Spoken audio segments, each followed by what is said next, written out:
अस्सलामुअलैकुम नाज़रीन, खबरन जो सिलसिलो जारी है। खबर तव्हां ताईं यूसी मुराद मेमन गोट पीपल पार्टी जो चूंडियल उम्मीदवार वाइस चेयरमैन सलमान अब्दुल्ला मुराद, चेयरमैन सलीम मेमन, करीम बख्श बिरोई, मुनीर अयूब, सरवर गोरगेज, अनवर जामोट, आल पाकिस्तान दाया जमात कराची डिवीज़न के सदर रईस हाजी शबीर अहमद जोकियो के रिहाइशगाह से पहुता, जिते शानदार इस्तकबाल किया वियो। रईस हाजी शबीर अहमद जोकियो, मामा करीम जरगर, मास्टर अली मुराद जोकियो, सोहेल अहमद बुरपर, अब्दुल गनी अब्बासी अजरकूं पारायूं। इन सां गॾु हाशिम कासकली गोट बापड़ा मोला बंदीजा मोला बारीजा बिरादरी जो शुक्रियो अदा कयो।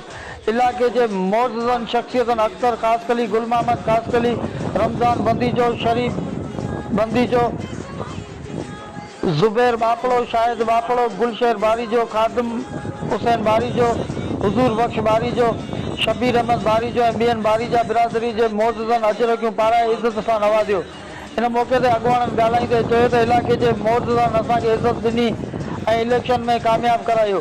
असां सभिनी जो शुक्रियो अदा करण लाइ आया आहियूं।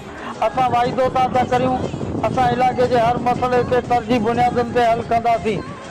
हर इलाके के तरक़ियाती कम ॾिना वेंदा ऐं कोशिश करे माज़ीअ में जेके बि ग़लतियूं थियूं आहिनि उन्हनि खे विसारे मुस्तक़बिल लाइ सोचींदासीं। अमली कम करण जी कोशिशूं तेज़ कंदासीं। अवाम सां मेल जोल जे सिस्टम जा राब्ता बहाल कया वेंदा।